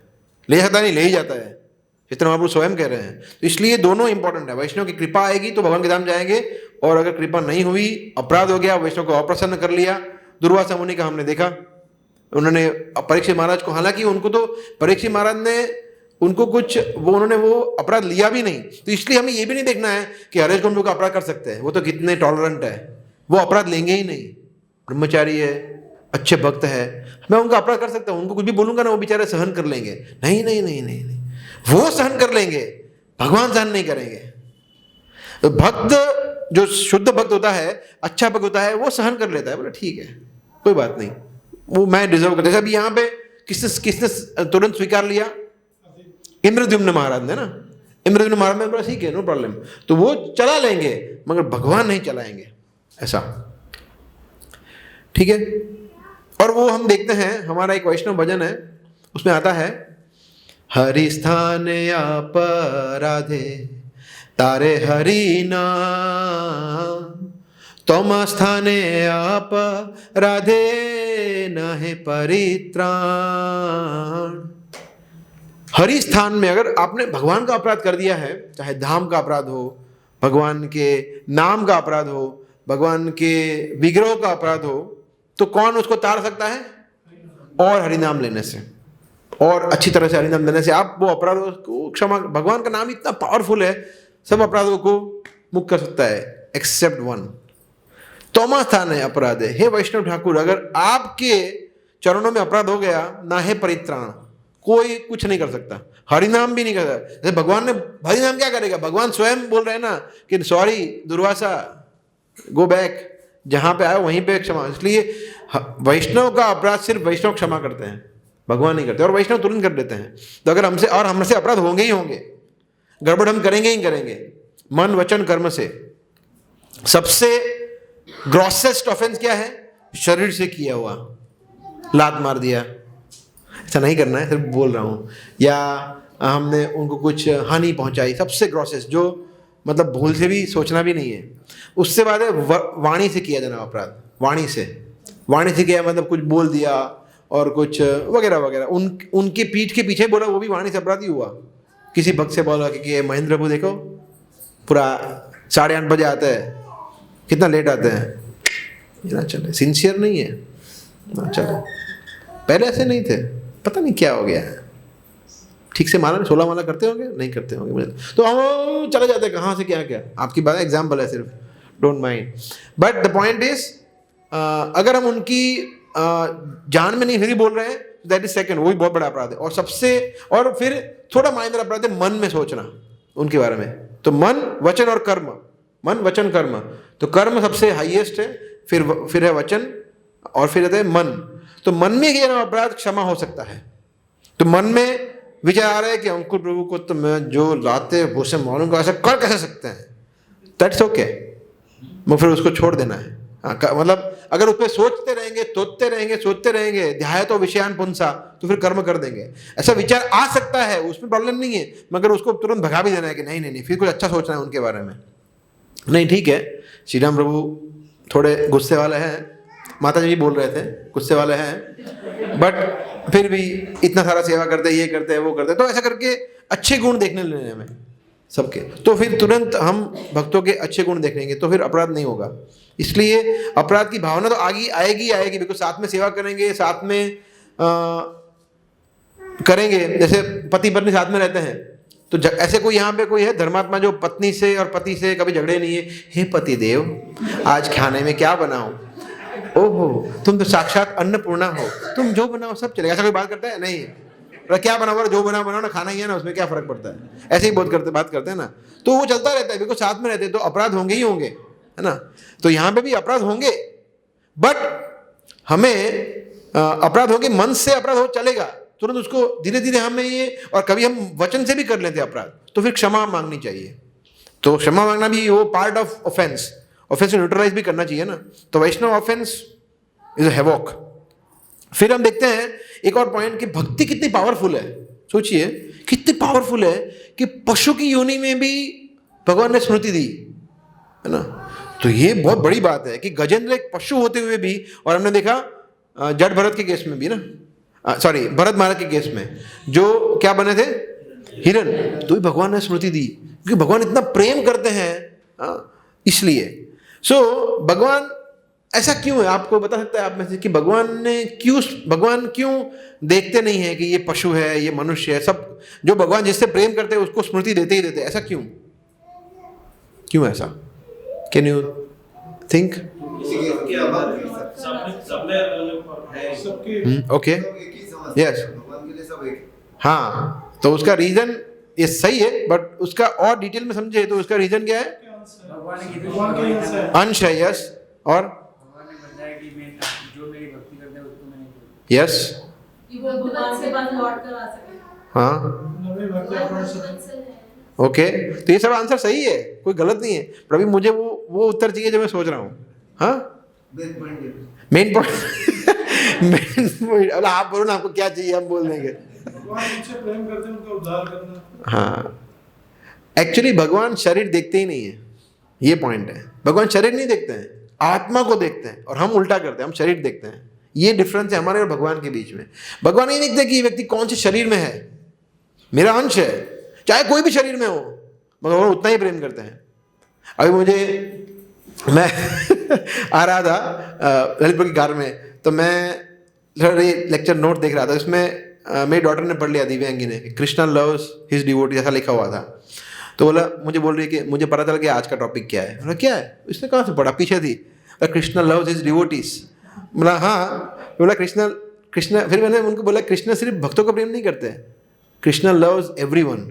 कृष्णा असुरों को, पशु पक्षी सबको प्रेम करते हैं, क्योंकि ऐसा नहीं है कि सिर्फ भक्त है। कृष्ण स्वयं कहते हैं समो अहम सर्वभूतेषु, सब मेरे लिए इक्वल है।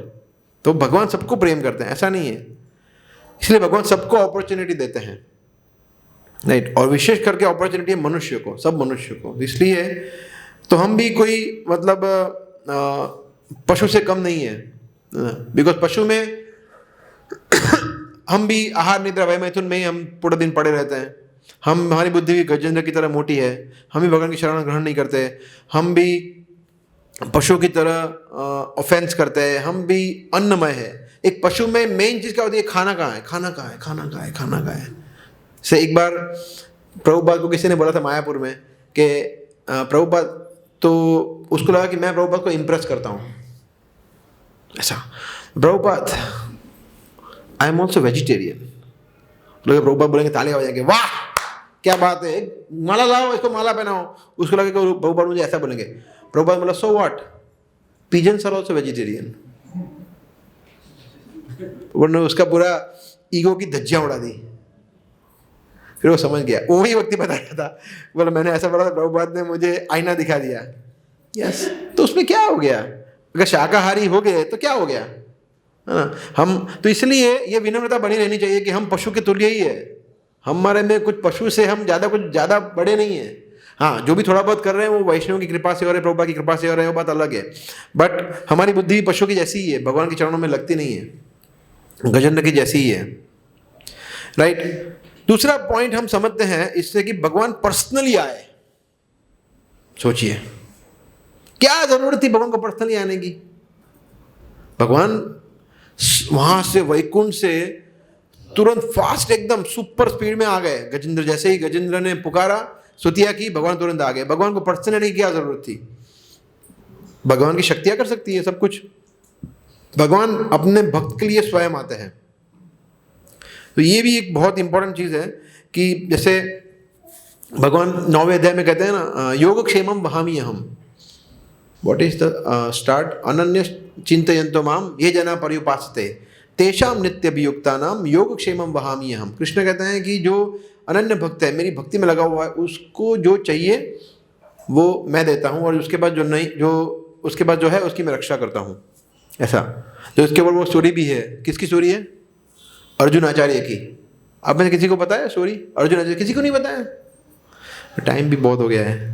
एनीवे फटाफट बताता हूँ एक फास्ट 2-3 मिनट में कि उड़ीसा में एक बहुत ही महान भक्त थे भगवान के, उनका नाम था अर्जुन आचार्य। तो अर्जुन आचार्य बहुत गरीब थे, निर्धन ब्राह्मण थे, मगर भगवान के अच्छी भक्त थे। तो उन्होंने ये गीता पे वो पढ़ रहे थे, गीता पे कमेंट्री लिख रहे थे अपनी। तो उन्होंने पढ़ा, ये श्लोक आया, योगक्षेमं वहामि अहम्। तो संस्कृत के स्कॉलर थे, बोला वहामि, व्हाट इज वहामि? वहामि मतलब मैं वहन करता हूँ। बोले ये कुछ गड़बड़ है, भगवान स्वयं थोड़ी करेंगे, भगवान चाहिए तो वो स्वयं थोड़ी देंगे, वो तो किसी न किसी के थ्रू दे देंगे, भगवान स्वयं क्यों के लिए आएंगे? तो उन्होंने वो वहामी को कैंसिल कर दिया और उन्होंने क्या लिखा, किसी को याद है, मैं भूल गया हूँ। नहीं, उसके जब उन्होंने कुछ करेक्ट करके कुछ लिखा, ऐसा लिखा इसका मतलब कि मैं करवाता हूँ, उसका मतलब ये होता है कि मैं करवाता हूँ, करता नहीं हूँ, करवाता हूँ, उसका मतलब ये होता है। तो उन्होंने ये कर दिया कि वहामी की जगह कैंसिल कर दिया, ऐसे मिटा दिया पेंसिल से या पेन से। तो अगले दिन क्या हुआ, वो गए, अब एक्चुअली ब्राह्मण थे तो गए बाहर और कुछ भिक्षा मांगने के लिए या कुछ भी बाहर गए। तो उनकी पत्नी जो थी वो बहुत गरीब थी वो लोग। तो वो जो पत्नी थी, दरवाजे पे नॉक हुआ, दो बालक आए थे। वो जो दो बालक आए तो वो पत्नी ने बोला कि क्या है, तो इतना सारा सामान लेके आए थे, बहुत सारा सामान लेके आए थे, मतलब जिसमें महीनों का राशन था, सब्जियां थी, बहुत सारा। तो उन्होंने बोला कि यस आप गलत घर में आ गए। बोला नहीं, आप अर्जुन आचार्य की पत्नी है ना? बोला हाँ। बोला ये उन्होंने ही भेजा है। बोला क्या? बोला हाँ, आज उनको इतना सारा संपत्ति प्राप्त हुआ, इतना सारा, उन्होंने हमें बोला कि आप उनको ये दे दो। बोला अच्छा, बोला मगर एक थोड़ा मैं आप हम कंप्लेन कर सकते हैं उनका? बोला हाँ क्या? बोला उन्होंने हमें मारा बहुत। बोला क्या? वो ऐसे बिल्कुल नहीं है, आपको कुछ, फिर आप किसी और की बात कर। नहीं, फिर उन्होंने पूरा डिस्क्रिप्शन दिया। बोला हाँ ये तो यही है, मेरे पति है, आपको मारा? बोला हाँ क्यों? बोला हम ये ले जा रहे थे। बोला ठीक से ले जाओ, गिर जाएगा, ऐसे करते करते। बोला ले जाओ सब पूरा, और भरते ही गए, बोझा भरते ही गए। कितना बोझा दे दिया हमें, छोटे बालक थे। बोला हाँ ऐसा नहीं करना चाहिए। तो बोला देखो आपको डाउट है, तो उन्होंने फिर अपना पीठ दिखाया, पीठ पे मार्क्स थे, है ना, जब मारते हैं ना तो मार्क हो जाते हैं ना, ऐसा मार्क थे दोनों की पीठ पे। तो फिर वो बोले ठीक है रुक जाओ आप। बोला नहीं हमें जाना है, अभी वो यहाँ वापस आएंगे तो हमें और मारेंगे, और हम भागते हैं। बोला नहीं कैसे मारेंगे, मैं देखता हूँ। तो फिर वो उन्होंने थोड़ा प्रसाद वगैरह लिया, वहाँ पे भोजन लिया, फिर चले गए। फिर वो आए अर्जुन आचार्य आए तो उन्होंने बोला कि ये सब क्या है? बोला कौन आ गया, मेरे बगैर खाना खाने बैठ गई तुम, ऐसा? नहीं आपने तो भिजवाया है। बोला मैंने भिजवाया है? मैंने क्या भिजवाया है? बोला हाँ 2 बच्चे आए थे। फिर उन्होंने डिस्क्रिप्शन दिया बच्चों का कि एक बच्चा था वो थोड़ा ब्लैकिश था, ब्लूइश था, और एक दूसरा बच्चा थोड़ा मोटा था, वो मतलब ग्लोइंग था, मतलब वो ही वॉज नॉट ब्लैकिश, और वो दोनों बहुत ही सुंदर थे, और पूरा डिस्क्रिप्शन दिया। तो वो जो अर्जुन आचार्य थे वो समझ गए, साक्षात कृष्ण बलराम आए थे, जगन्नाथ जी आए थे, बलराम आए थे, और उनको वो दिया। क्यों? वो बताने के लिए कि नहीं मैं स्वयं आता हूँ। और फिर उन्होंने देखा कि मैंने जो वो मिटा दिया है, उन्होंने जो, उसकी वजह से उनको मार्क हो गया था यहाँ पे। तो वो रो रहे थे और वो इतना पछतावा कर रहे थे कि मैंने क्या किया। तो ये स्टोरी है, भगवान स्वयं आए, गजेंद्र के लिए भगवान स्वयं आए। सोचिए भगवान की शक्तियाँ है, सब कुछ अपने आप कर सकती है, भगवान को आने की जरूरत नहीं है ऐसा। तो यस, और लास्ट पॉइंट हम देखते हैं कि गजेंद्र सिर्फ एक, गजेंद्र ने भगवान क्या ऑफर दिया, क्या दिया? एक फ्लावर, एक फूल सिर्फ ऑफर किया। कोई 56 भोग नहीं बनाया, कोई मिल्क शेक नहीं बनाया, कोई पिज्जा पास्ता कुछ नहीं, है ना, सिर्फ एक। और इसलिए कृष्ण कहते हैं पत्रम पुष्पम फलम तोयम, मुझे पत्र दो, पुष्प दो, फल दो, जल दो, इतना तो दे ही सकते हैं भगवान को। कोई भी, प्रभुपाद कहते हैं गरीब से गरीब व्यक्ति भी दे सकता है ये। तो भगवान की भक्ति करना बहुत ही सरल है। भगवान को सिर्फ पत्र दो, पुष्प दो, तुलसी पत्र दो, तो पुष्प चढ़ाओ भगवान को जल दो, कुछ फ्रूट्स दो, ड्राई फ्रूट दो, थोड़ा बहुत रोटी सब्जी जो भी आप बनाते हैं, तो हम तो कुछ ना कुछ तो खाते ही होंगे। तो ये है। तो इस तरह से हम देखते हैं कि भगवान किस तरह से अपने भक्तों का ख्याल रखते हैं। जैसे सनातन गोस्वामी कई प्रसिद्ध स्टोरी आप लोगों को पता होगा मदन मोहन का, है ना। कि सनातन गोस्वामी मदन मोहन को सूखी रोटी और मदन मोहन को वो हैंग करते थे। किस पे? पेड़ पे। वो मंदिर भी नहीं था, भगवान पेड़ पे रहते थे, लटकते थे ऐसे, और सनातन गोस्वामी उससे एडजस्ट करते थे, और वो भगवान सनातन गोस्वामी से बातें करते थे। सोचिए, विग्रह। तो सनातन गोस्वामी उनको सूखी रोटी दे रहे थे, भगवान बोलते थे कि सनातन क्या कर रहे हो। वो सनातन गोस्वामी इतने वृद्ध हो गए थे, वो एक रोटी खाते थे, एक रोटी सुबह, आधी रोटी सुबह और वही बासी रोटी शाम को। भगवान को वही ऑफर करते थे, सुबह आधी रोटी शाम को आधी रोटी, बस, कुछ नहीं, नथिंग एल्स। सब्जी वब्जी तो बहुत दूर की बात है, क्योंकि वो भिक्षा मांगने अयाचक थे, वो कुछ मांगते नहीं थे, बोला जिसने को दिया तो दिया, ऐसा। तो भगवान बोल रहे हैं मदन मोहन, सनातन ये क्या है, सूखी रोटी, तो कुछ तो दो, नमक तो दो कम से कम, नहीं तो उसमें नमक भी नहीं है, टेस्ट तो आना चाहिए ना। और सनातन गोस्वामी बोल रहे हैं कि देखो भगवान, अभी मैं बूढ़ा हूँ, मैं कहाँ जाऊँगा ये सब करने के लिए, मेरे पास उतनी शक्ति नहीं है, तो और मैं भी यही खाता हूँ ना, मैं थोड़ी कोई अलग 5 पकवान खाता हूँ, मैं यही खाता हूँ, तो प्लीज़ आप एडजस्ट करो। और भगवान फिर खा लेते थे। तो प्रभुपाद ने बहुत ही भावपूर्ण तरीके से ये स्टोरी बताई हुई है, जिसमें प्रभुपाद उसके बाद Prabhupada could not control and he just cried out, ऐसा। तो ये बहुत ही इम्पोर्टेंट है कि भगवान आदान प्रदान करते हैं, रेसिप्रोकेट करते हैं, है ना। मैं भी सोच रहा था, अभी आज मैं भागवतम क्लास था, उसमें बता रहा था मैं, अभी किसके साथ भगवान आदान प्रदान किया अभी रिसेंटली? हाँ, जयप्रदा का महाराज, है ना। क्या मतलब अमेजिंग। सोचिए, भगवान कभी भी कर सकते थे। अभी जयप्रदा का महाराज है, वो भगवान के शुद्ध भक्त हैं, है ना। एनीवे, सो सबसे पहले तो भगवान, मैंने छोटा एक वीडियो भी बनाया है जो भी मैंने रखा है कि भगवान क्यों किया। आई वॉज जस्ट थिंकिंग, मैं जब आज आ रहा था बाइक पे, मैं सोच रहा था कि भगवान ऐसा क्यों किया होगा, व्हाई। तो मेरे मन में कुछ विचार आए जो मैं बता रहा था सुबह, कि 2-3 रीजन है। पहला रीजन तो भगवान को ये प्रूव करना था कि विग्रह है, वो मूर्ति नहीं है, प्रतिमा नहीं, तुम्ही साक्षात व्रजेंद्र नंदन, कि ये मूर्ति नहीं है जो हम दिख रहे हैं, प्रभुपाद मूर्ति नहीं है, प्रभुपाद यहाँ विराजमान है साक्षात, अगर हम माने तो, ऐसा। तो जो मानते हैं उनके लिए भगवान, तो कभी कभी भगवान वंस इन अ वाइल ऐसा चमत्कार करते हैं, तो लोगों को पता चला कि ये लाइव है, ओहो पंच तत्व राधा माधव। ऐसे अब देखिए, कुछ समय पूर्व एक और लीला की थी भगवान ने, नरसिंह देव के ऊपर, आप लोगों ने देखा होगा शायद वीडियो, तो जो शेष नाग थे वो नृत्य कर रहे थे नरसिंह कार्तिक के दरमियान, ऐसे ऐसे कर रहे हैं। Can you imagine, out of this world. तो एक ये कारण है कि भगवान विग्रह के माध्यम से बताना चाहते हैं कि विग्रह लाइव है, वो मूर्ति नहीं है कोई। जो हम राधा गोविंद जी के सामने आए तो वो स्वयं कृष्ण खड़े हैं हमारे लिए।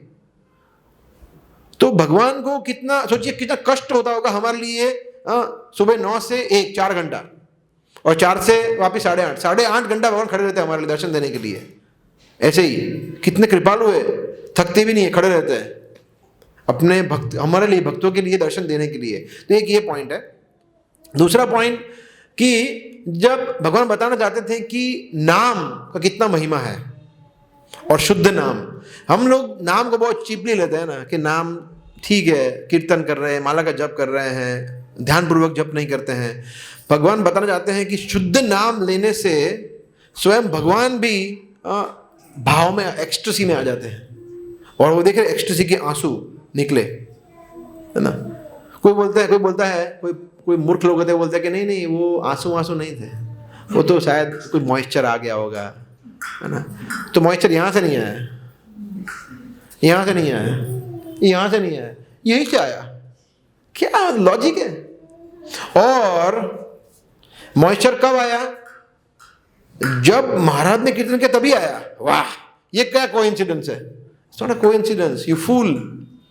तो भगवान बताने का प्रयास कर रहे हैं कि एक शुद्ध नाम है, उसकी क्या पावर है।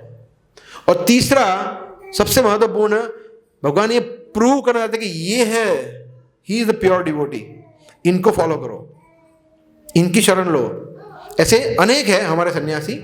तो भगवान बता रहे कि ये है शुद्ध भक्त, जिनसे मैं असीम प्रेम करता हूं और उनके लिए मैं कुछ भी कर सकता हूं। और मैं बता रहा हूँ सुबह एक और चीज कि देखिए महाराज जयपताका महाराज है, वो भगवान के पार्षद है, वो यहाँ पे लीला कर रहे हैं। उनका जो जिस फिजिकल कंडीशन में वो है, वो कंडीशन में कोई व्यक्ति इतना सरवाइव कर ही नहीं सकता। It is impossible. और ये मैं नहीं बोल रहा हूँ, ये बड़े बड़े डॉक्टर बोल चुके हैं जो भक्त नहीं है, ये हाउ इज इट पॉसिबल। ये वो अपनी इच्छा से आते हैं जाते हैं, वो हमारी इच्छा से या उन पे प्रकृति के नियम लागू नहीं होते हैं। सो अगर ऐसे शुद्ध भक्त हैं तो भगवान क्या उनके साथ बातें नहीं करते होंगे, डील नहीं करते होंगे, उनके साथ लीला नहीं करते होंगे? 100% करते होंगे। स्वप्न में आते होंगे, पर्सनली आते होंगे, पुस्तकों के माध्यम से, नाम के माध्यम से, तो मगर वो हमें बताते नहीं है। महाराज इतने विनम्र होते हैं कि वो बताते नहीं है, परंतु भगवान कभी कभी बता देते हैं कि नहीं, बोले वो ना बता, मैं बता देता हूँ। तो भगवान को अपने भक्त ज़्यादा प्रिय है।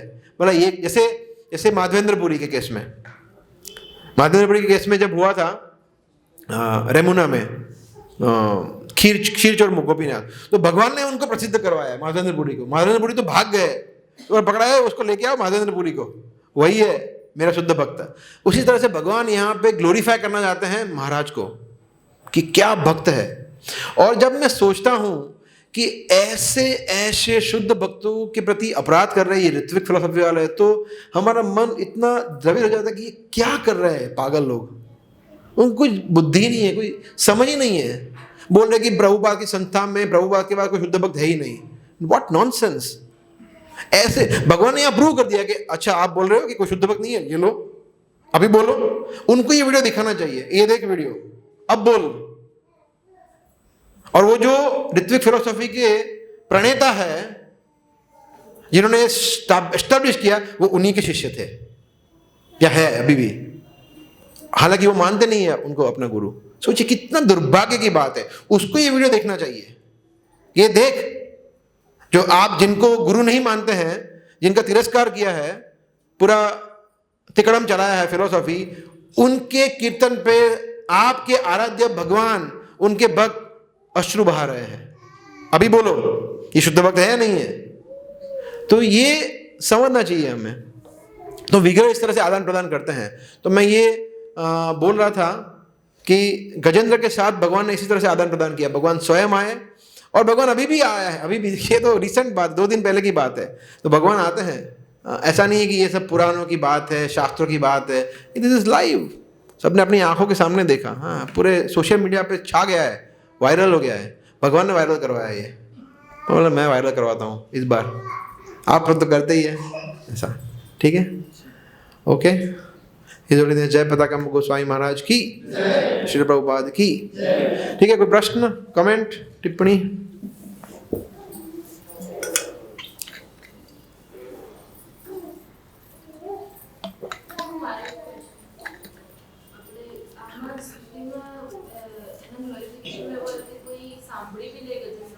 हाँ हाँ, यस। देखिए, जब भी हम मेरा समझ ऐसा है इसमें कि जब भी हम ये समझे कि इतना कार्य करने मात्र से मोक्ष, इतना कार्य करने मात्र से गोलोक प्राप्ति, इतना कार्य करने से भगवान के धाम की प्राप्ति, जैसे ये आपने सुना होगा कि एक बार रथ को खींच लिया मतलब भगवान धाम, तो ऐसा होता है? बिल्कुल ऐसा होता है, परंतु कंडीशंस है। फिर पाप कर्म नहीं करना है ऐसा। जैसे फॉर एग्जाम्पल कोई व्यक्ति है, उसकी मृत्यु हो रही है और उसको भगवान का नाम उसने बोल दिया, जैसा अजामिल नारायण, तो उसकी मुक्ति हुई इवेंचुअली, राइट। परंतु उसका मतलब ये नहीं कि वो शुद्ध, तो उसका मतलब है कि वैकुंठ प्राप्ति होती है या वैकुंठ प्राप्ति का अवसर मिलता है। अगर पाप कर्म करेंगे, जो कि पाप कर्म नहीं करेंगे, तो 100% जाएंगे। परंतु पाप कर्म अगर करते रहेंगे तो फिर भगवान फिर भी इतने दयालु है कि भाई इसने गजेंद्र के कहानी सुना तो है, तो इसको अपॉर्चुनिटी देंगे भक्ति करने का, और इवेंचुअली वो जाएगा। ऐसा तुरंत नहीं जाएगा, नहीं। ऐसा नहीं कि anyone will hear, anyone will pull. कोई भी व्यक्ति रथ खींच रहा है और उसमें तंबाकू खाया हुआ है, आ जाओ, तो थोड़ी हो जाएगा भगवान के धाम? नहीं जाएगा, नहीं जाएगा, 100% नहीं जाएगा। मगर हाँ, उसको अवसर मिलेगा कि नेक्स्ट लाइफ में वो गुटखा जाएगा पहले, फिर वो वैकुंठ जाएगा। ऐसा ठीक है, यस, ओके, और कोई? Okay, thank you. Hare Krishna.